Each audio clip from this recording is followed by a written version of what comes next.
friends, and welcome to the School Librarian Learning Network podcast. I'm Steve Tatro, also known as Dr. T Loves Books, and I love talking about all things related to school libraries. I may be an old dog, but I'm always trying to learn new tricks. That's why in each episode of the SLLN podcast, I'll chat with a school librarian about a lesson, program, or activity they love. Hopefully, this can be a place for school librarians to get ideas and find new ways to engage with their students and staff. As a good friend likes to say, we're better together. So I hope this podcast will help school librarians connect with and learn from each other. The opinions and ideas shared in this podcast by myself and my guests are our own and do not reflect those of our school districts. And because school librarians always strive to be good digital citizens, I cite sources when using material that is not my own. Without further ado, let's get to this week's episode. Hey everybody, we are back and I'm here with a new friend and I'm very excited. Christina Chatel, thank you for being here with us, and I'm very excited to hear about how you're doing what you're doing, and you've actually got some really cool other stuff in addition to doing what you're doing. I'm getting way ahead of myself, so I'm going to just back up. I will say welcome, and why don't you take a second to tell us where you're at and what you do. Thank you so much for inviting me. I'm really excited to be here too. So my name is Christina Chatel. I am the media specialist at Boland Park and Smith Middle Schools in Troy, Michigan. We're just up I-75 from Detroit. I am in my, 12th year as a media specialist. And for 10 years prior to that, I taught high school English and yearbook, of all things. Go English teachers. yes. When this position came open, I was almost done with my degree at Wayne State in Library and Information Science.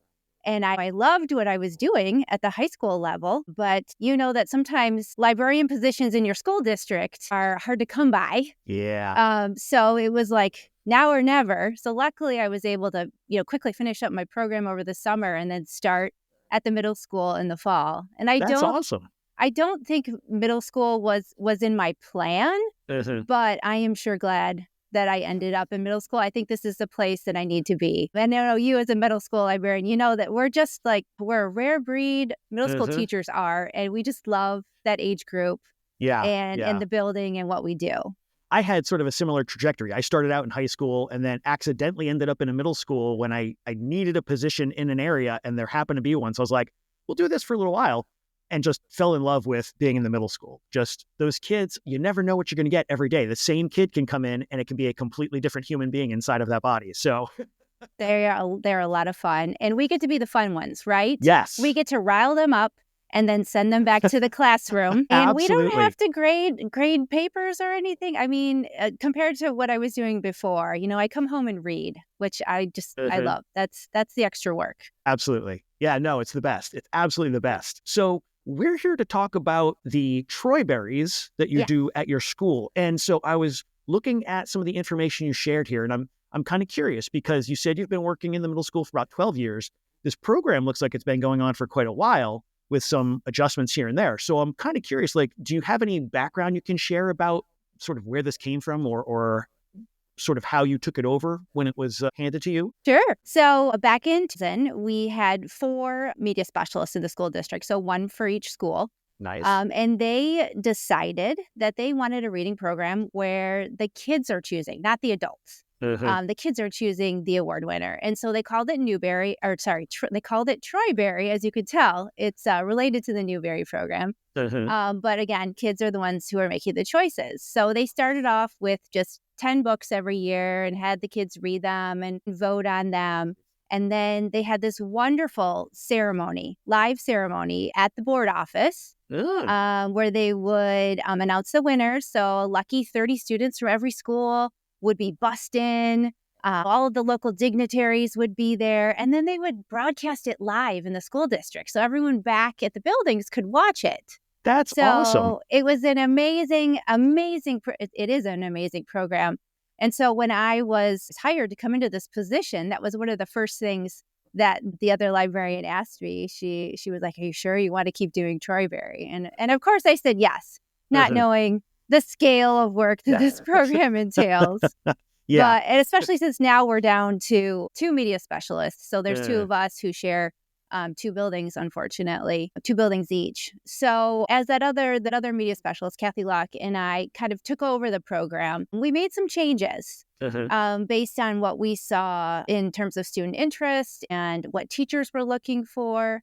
And so we changed. Sorry, I hate to interrupt, that's okay. but I think that's really important to sort of just mention that sometimes we get these legacy programs and everybody's like, well, you have to keep doing the legacy program. And if you make any changes, it's not the same thing. And it's like, but the students change, the school changes, the community changes. So we've got to make some kinds of changes to our programs over time. So I appreciate that you were willing to sort of explore that as maybe we need to think about, are there other ways we can go about this? So sorry to have interrupted, but I know some people kind of, I hate to say saddled, but some people seem like they get saddled with things that they feel like they have to do. So I'm glad you're kind of opening it up to, maybe we don't have to do it exactly that way.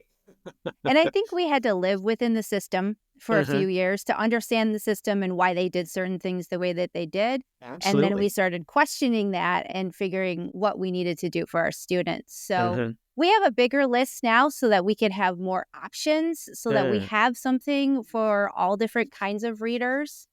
That was a question I was going to ask, because when you've got 4 schools, and I'm assuming that's your 4 different sets of grade levels, and you've got 10 books, how do you represent all of the students with that selection? So that's interesting. I'm glad that you kind of were thinking about how do we get more of our students engaged and involved with this? And so we're 6 to 8 in our buildings. And yes, the Troybery program is very popular with the 6th graders. And then 7th graders, somewhat still, and then 8th graders, you know how 8th graders are. Yeah. So we've been trying to include some titles that are interesting to 8th graders. But it is hard to find things that are interesting to 8th graders that are also interesting to 6th graders. Yes. And I think our Troybery winner last year really nailed that. It was Ruda Sepetty's I Must Betray You. Oh. And everyone from 6th through 8th grade just loved that book. That's awesome. Those are the types of books that win the program. Yeah. Oh, that totally makes sense. I mean, absolutely. Yeah. Man, so it sounds like there's a lot of, clearly you're putting a lot of thought into how this goes together. With a little bit of background of how it's worked, maybe you can kind of walk us through some of the specifics of how you run the Troyberys as opposed to what it used to be. Sure. We have stopped doing that live ceremony, and that was partly because of COVID, right? We didn't, we couldn't in 2020. And then in 2021, we were afraid to get large groups of people together in one building. So we started doing a pre-recorded video, and we release it on a day in May. And so we have the students really are the ones who are the stars of the video. So they're the ones counting it down. We record 1 kid from each school. So we do, 3rd runner-up, 2nd runner-up, 1st runner-up, Troybery winner. We feature student artwork in the video. We have the video tech classes go and interview kids on their favorite Troybery books. So then now we ask the ELA teachers to show it to their classes all day that day of the release. Versus before, when it was live and broadcast, it was only at one time of the day. And if your teacher didn't tune in, right? And I'm not going to name any names, but if your teacher didn't tune in, you didn't get to see the Troybery ceremony. So we wanted to make sure everyone had access, and now everyone is able to see it. That's awesome. Yes. Do the students do the video production of it, or is that? They create videos for it, and then the other media specialists and I put it all together. Gotcha. If I maybe wasn't a person who wanted to have their hands on everything, maybe I could let the kids do it 1 year. I'm familiar with that stance, believe me. But I feel like we have it down to a science now, and we have our slides, and we know we can slot it in iMovie, and we've figured it out now. How to do it ourselves pretty quickly. That's nice. And that's one of those things, like once you've done it a couple of times, you kind of pick up those skills. But when you're doing something once a year, I imagine it takes a little longer to kind of, oh, that's right, last time we did this, now how do we do that again?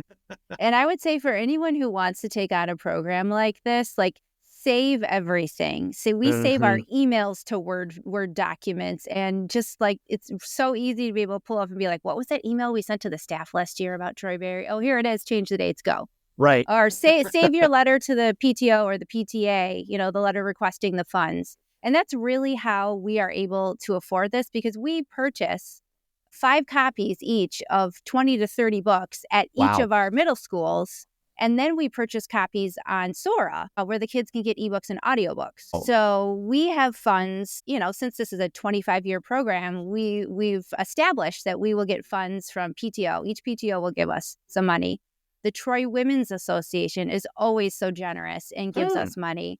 And then we actually have a budget. So the school district budgets for our program. Wow. For us to be able to do this. And so this has happened because of our work over the years in establishing this program.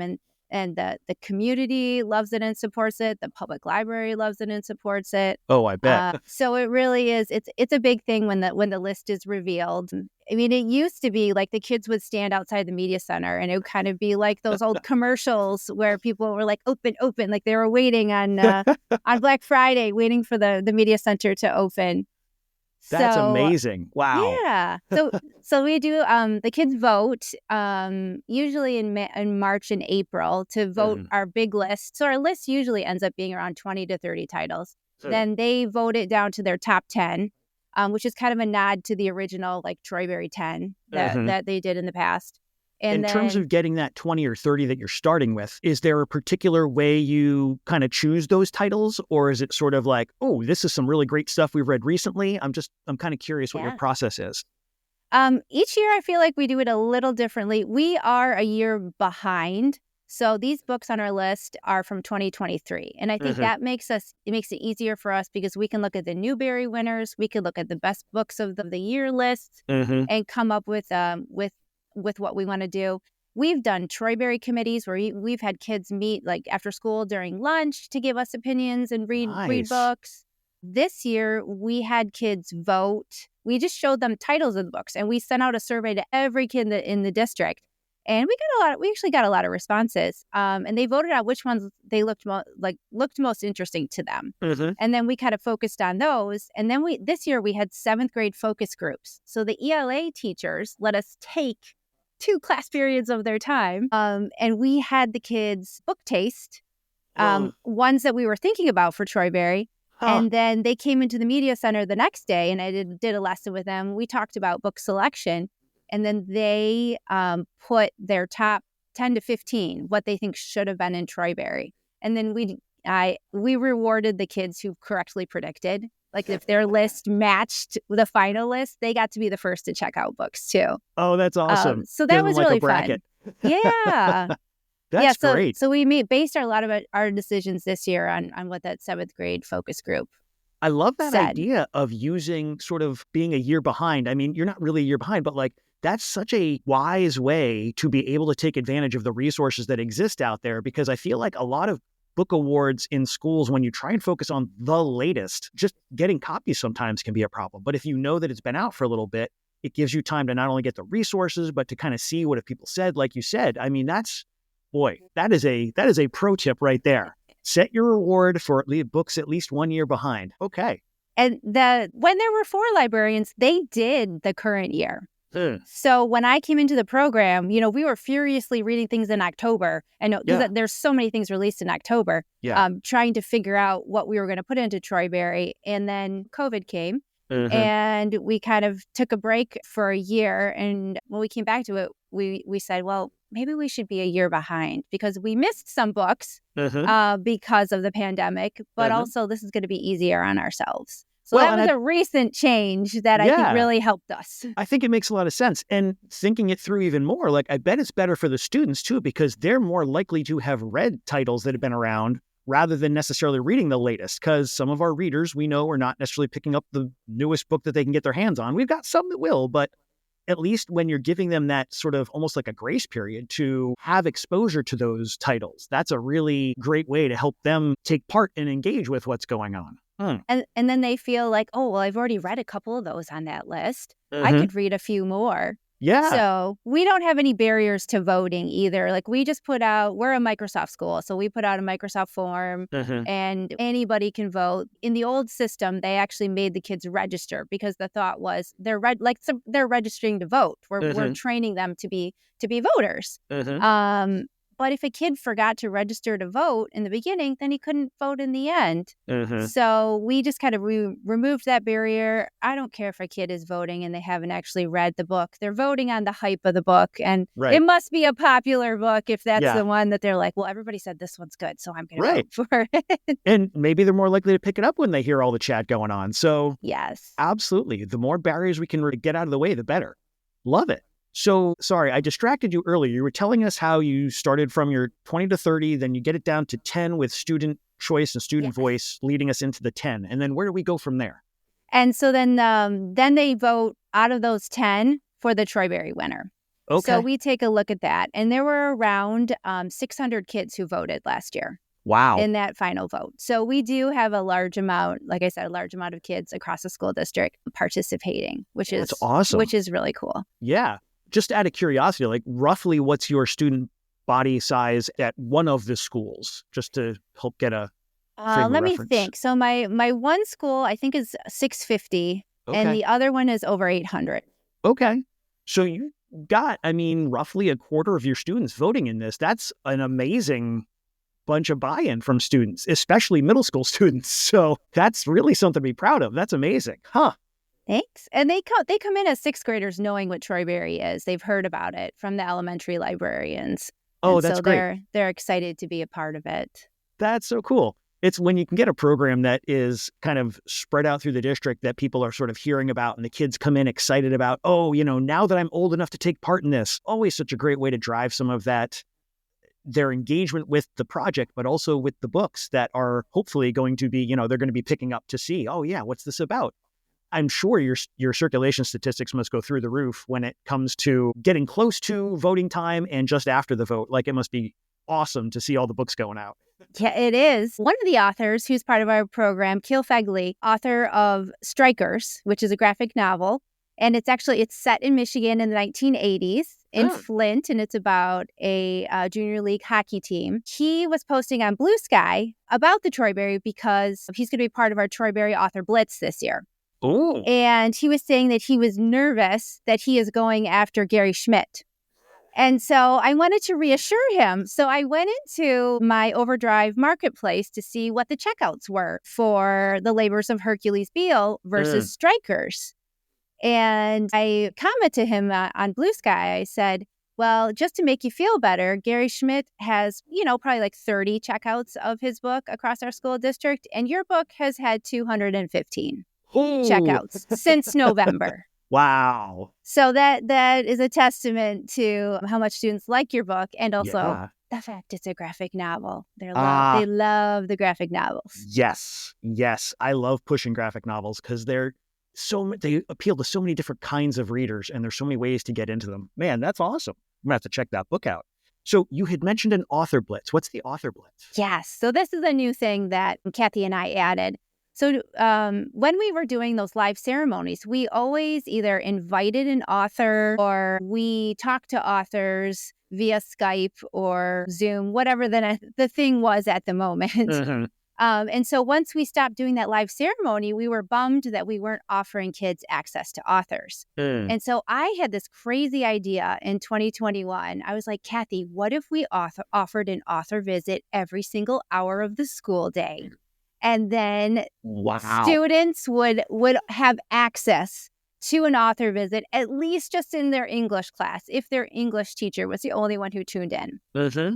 And Kathy goes along with my crazy ideas. I love it about her.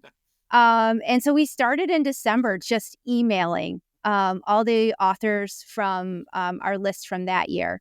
And I think everybody was not busy because it was 21, 22, not a lot of live visits. So we got a great response from authors.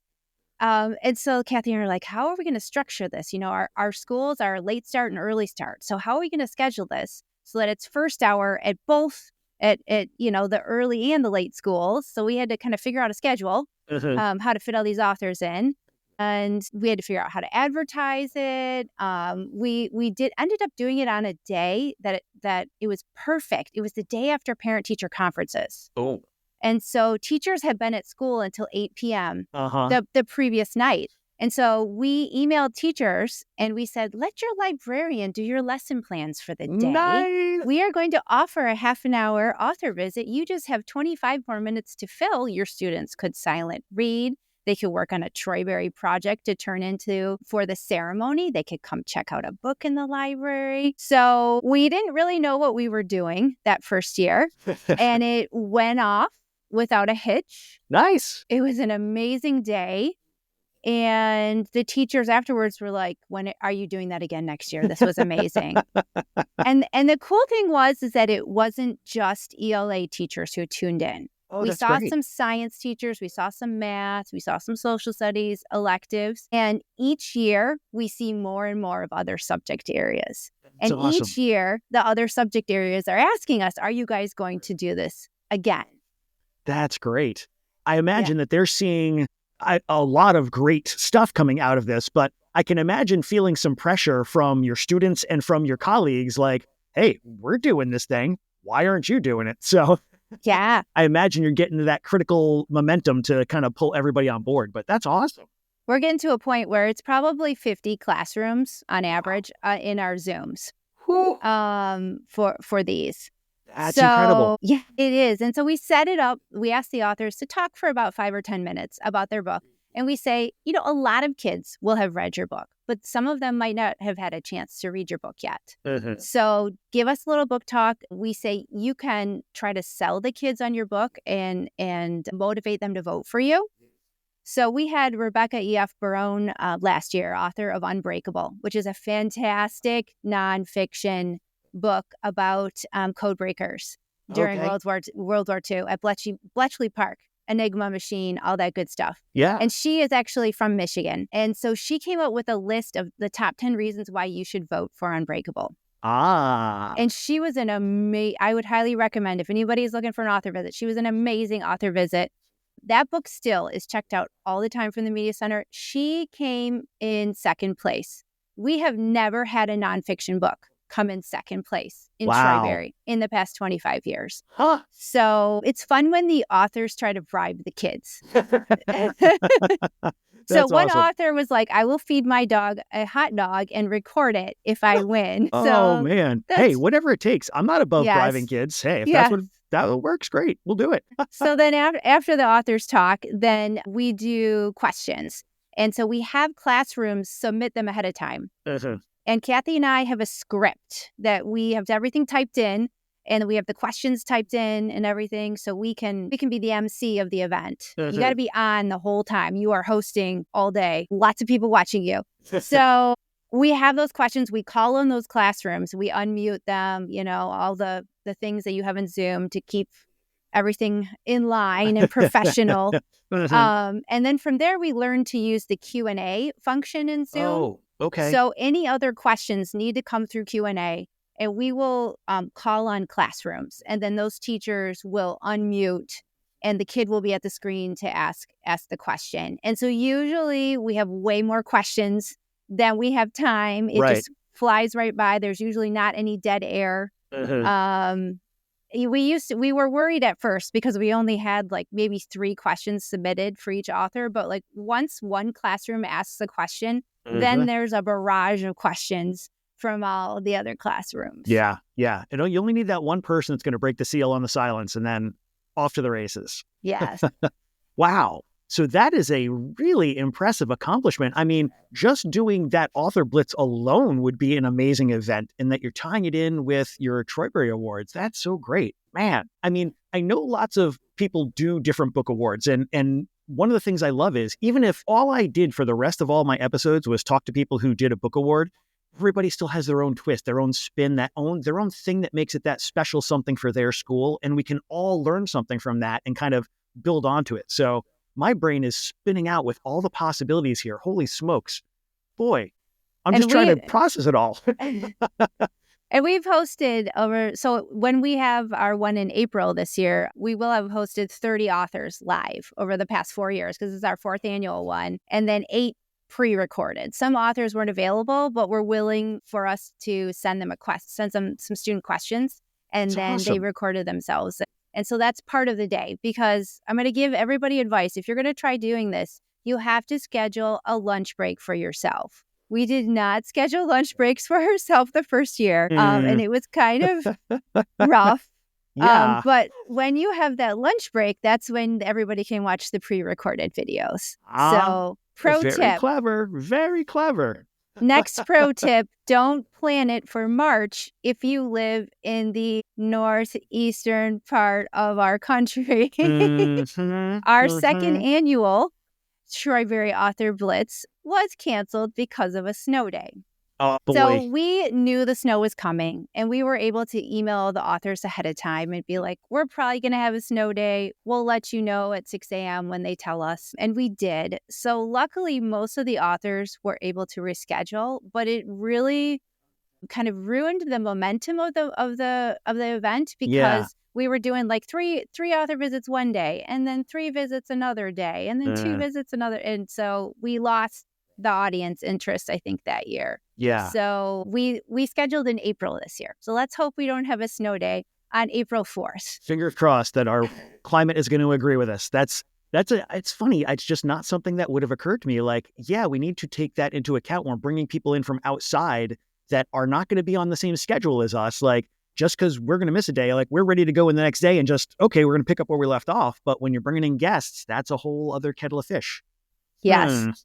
Yes. But the good thing ended up being we got an extra author visit. Oh. So I would suggest to everyone, make sure that you're posting at authors, you're talking to them on social media. So every time I post something on social media about Troybery, I try to do at the authors. And that's how I've gotten a lot of these author visits, is they've messaged me from this. That's awesome. But Alex London, author of Battle Dragons, City of Thieves, which was part of Troybery 2 years ago, he saw my post about the top 10 for Troybery. And then he started, this was on X, he started tweeting at the other top 10 authors, and they were all like saying stuff at each other. So Megan Freeman, author of Alone, Lisa Phipps, author of Starfish, they were all like talking smack to each other on X about Troybery and who was going to win. That's awesome. It was amazing. But then he actually made a short video for us and posted it on X about why students should vote for him because there's dragons in his book. And then he contacted me. He's like, hey, I want to give you guys a free author visit. And that was one of the most amazing author visits. The kids just loved him. It was awesome. So make sure that you're out there on social media promoting your event, because you might get some connections with authors. Yeah, man. I mean, I sometimes find myself in conversations with authors when I like say something about it. I try to at authors when I write about their books, especially when I love something. I want them to know like somebody out there appreciates what you're doing, and definitely have gotten into those conversations with them. And it's funny because I sometimes forget that authors are people too. Like I think of them as like these celestial beings that send down from on high these great works for us to enjoy, but they sometimes just love to chat and get into stuff. And that's such a great tip. I mean, because I was never a social media person for the longest time until I was kind of forced into it by one of my grad classes. But it's been such an interesting world to get into and make so many connections with authors, but with school librarians and all sorts of other amazing folks. So that's a great tip to up your social media game a little bit and see, you're going to get some responses back from somebody. So might as well get it out there. Man, I have to imagine that your students just find this absolutely fascinating every year. It sounds like they're coming to your school preloaded with like, can't wait to take part in this. So is there any particular kind of feedback that you've gotten lately? I guess you haven't done this year. So from last year, is there anything that stands out as like, oh yeah, these students were really jazzed about a particular thing? I think what stood out last year was our visit with Ruta Cepetis. I think the kids just raved about her and talking to her. So she's another person from Michigan, and we felt such a kinship with her. Sure. She just kept saying stuff to us like, guys, my publisher is not going to want me to tell you this, but I'm going to tell you this anyway. And so that really, I think, inspired Seriously. They, That I feel inside like track. the kids always ask the authors questions about writing, and everything they say is always so inspiring. I sit there and I take notes on what the authors are saying, and I usually try to tweet out something afterwards as a thank you to the author, but also to show what we've learned from the author from these visits. Yeah. But anyway, I think with Rita Sepetys, it was right before they announced the Bletchley Riddle. Oh, And so she gave us like the inside scoop nice. on the Bletchley Riddle before it was officially out there. So I think that was really fun being part of, secret knowledge about what was going on in the publishing industry. Well, so clearly your students love this. Your staff loves this, that they are all jumping on board and you've got all the different subject areas getting into it. Your community loves this because they are continuing to support this. Your administration loves this because they're budgeting for it. I mean, this is clearly a program that has some real strong roots in your school community. That's so wonderful when we can build those kind of projects and transform them and add to them and make them really relevant for our students now as well as in the past. That's really great. And when they got to the high school, the kids asked the high school librarians, well, what do you guys do? And so the high school, I think it's been probably over 10 years, they have been doing a Battle of the Books program. Because nice. They felt like the kids were asking, well, what do you guys do? We just did Troybery. So they do an awesome Battle of the Books program. And then they saw our Author Blitz and they are now doing it. They're in their third year of doing second year of doing the Author Blitz. That's awesome. So they were inspired by us. And so the tradition is continuing, and the kids at the high school then are also getting the same experience of being able to talk to authors. That's awesome, man. Oh, this program, there's so many great elements to this. And I mean, I usually ask about how you might adapt something for different kinds of students, but I feel like this kind of lends itself to all different kinds of readers and levels and abilities and skills, because they're able to sort of explore it at their own pace, on their own time, and kind of take part in the social aspects too that you had mentioned, that, sometimes they will hear what somebody else is talking about and want to jump on board. And even if they don't read the book, they've at least got some of the knowledge of that book in their head from people just talking about it. So, boy. It's nice when classroom teachers, too, will do a read aloud one of the Troybery titles. The ELL teachers always try to choose one to read with their students. And we always keep that in mind. We want to make sure we have things for students at all interest levels and ability levels to read. Then all the way up to this year, we have Thieves' Gambit by Cavian Lewis in our list this year, which is more of a YA title. But that one we were really hoping to kind of catch the 8th grade crowd with. Yeah. But that's been popular 6 through 8. Awesome. With that's our so cool. students. And I imagine, too, you probably are able to get different kinds of ELL, maybe see what kind of languages your ELL students are speaking and try and find some resources for them to be able to, it may be translations or other ways of them being able to access the titles in addition to just reading the text. Yes. And then offering the audiobooks, too, via Sora to them.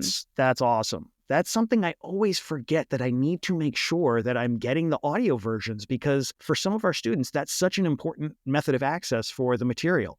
I think a lot of them enjoy using the audiobooks as well.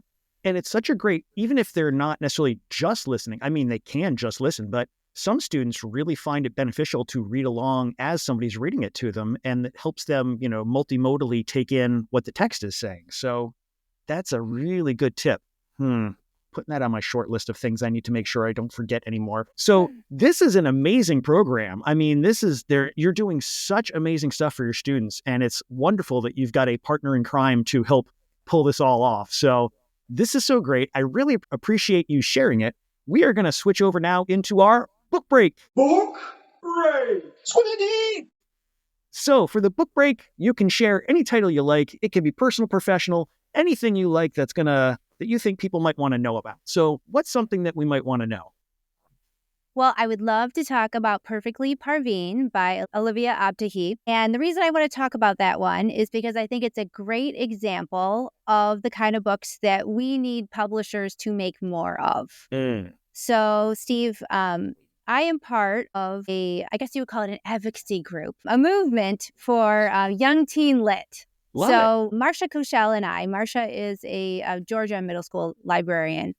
She and I have teamed up on this effort. We really feel that the publishing industry needs to create a new category for ages 12 to 15. We feel like there's not being enough published for them. And I wrote an article in Teen Librarian Toolbox. So did she, which was then printed in School Library Journal in the fall. We're both on Amy Hermon's podcast, School Librarians United. And we connected after that. And we feel the same on so many levels about this. And we sat down and decided that we needed a name for this category and we needed some criteria for it. And we want to show the publishers some examples of books that we feel like fit in that category. And I'm sure you can agree that the books that we're seeing are reviewed by professional publications as middle grade, are reviewed as grades 3 and up or 4 and up. And then YA is grades 9 and 10 and up. So where are the books for grades 6 to 9? Yeah. Where are they? Middle school books. Yes. Where are absolutely. they? Absolutely. If you look in School Library Journal, we usually have a page. Like there is a page for middle school. And then there's maybe 5 or 6 books on that page each time. So we feel like this is a category that needs to be developed because we are losing out on readers. Yes. These kids have so many other things that are pulling their attention. And then I think we're still dealing with effects from the pandemic. And we need engaging texts for them. Absolutely. There's so many great books out there, but I find myself sometimes reading something and going, I want to add this to my collection, but it's about a 10-year-old, and my middle school students, even though the story may be amazing, they're going to have a hard time picking up a book about a 10-year-old. So it doesn't matter how good the story is. And then, like you were saying, the other end of the spectrum is high school students or college students. And it's well, yeah, but where are my middles? I cannot agree with you more about this. This is such an important category that seems to sometimes get skipped over by a lot of the major publishers. So sorry, I didn't mean to jump in, but boy, I'm right there with you. I'm fired up. Yeah. And Marcia and I have been talking to some booksellers. We've talked to the book industry study group. And one bookseller put it really well. She said that these teens are being co-opted into YA. So they are really interested in the YA books, but maybe they're not developmentally ready for them yet, nor were these books written for 12, 13, 14. Right. So let's talk about my criteria and Perfectly Parveen. Yes. So the first thing that we're looking for in Young Teen Lit is that these books are written for ages 12 to 15. We do feel like they can deal with things that are complex and edgy. But we want main characters to be in 8th to 10th grade. I don't know about you, but I'm sick of the 7th grade narrator. Every single middle grade book has a 7th grade narrator. Yes, it's so true. I hadn't thought of it, but you're saying it, and I'm going through the list in my head. I'm like, that's a 7th grade. Wow, yes. Yes, there's hardly any 8th grade characters. And I feel like our 7th and 8th graders want a window into what high school is going to be like. And the YA books, most of them are juniors or seniors in high school. So that's not helpful. So we want books that are reviewed for grades 6 and up. We do not want those grade 3, 4, or 5 books in this category. Absolutely. So let me finally get back to the book, Perfectly Parveen. So Parveen is 14. She is just starting freshman year of high school. She's really excited because she has her first boyfriend. She's had her first kiss. Romance in this book is PG, which is what we're asking for too. But on that first day of school, she is devastated when this boy dumps her after she meets his friends. Now, Parveen is Iranian American, so her father is from Iran. Her mother is a white American, and Wesley has a lot of waspy friends. That's what Parveen calls his friends. So he basically tells her she's too loud. And that's why he dumps her on that first day of school. And she decides that she wants to become like one of those rom-com characters that she sees in her favorite movies. And so she's going to change herself. She's going to make herself smaller and quieter and try to find the perfect homecoming date to get back at Wesley for doing this to her. So, I mean, I can totally see a middle school, high school student sliding right into that mindset of, I need to change myself instead of finding the person that fits me. But yes. Okay. I'm feeling bad for Parveen already, but I please continue.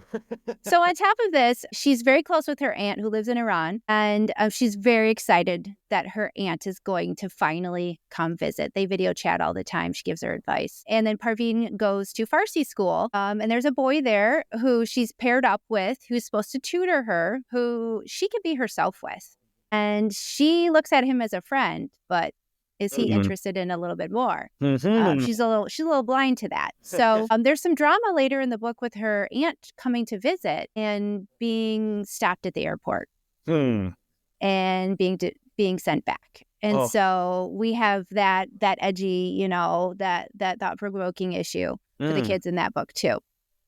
So my second criteria, I should say our second criteria, is that we want to build upon the work of we need diverse books. So we definitely want the books in this category to be windows, mirrors, and sliding glass doors for our students. And then we also need books in certain genres. Kids are clamoring for horror, mystery, romance, sports, action, adventure, humor. Yes. So this book's got the romance, definitely, but also has the humor. Parveen is hilarious.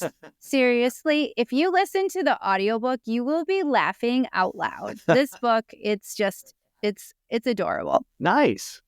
Our third criteria is that we would like the books to be between 180 to 300 pages. I really feel like book length is a struggle. And that was what my article in Teen Librarian Toolbox was about. I have so many kids coming into the media center asking for short books. Yeah. Actually, just this week, I was book talking to a young man, and I thought, I had the perfect book for him. And he came up and he checked out a different one, which I had also book talked to him.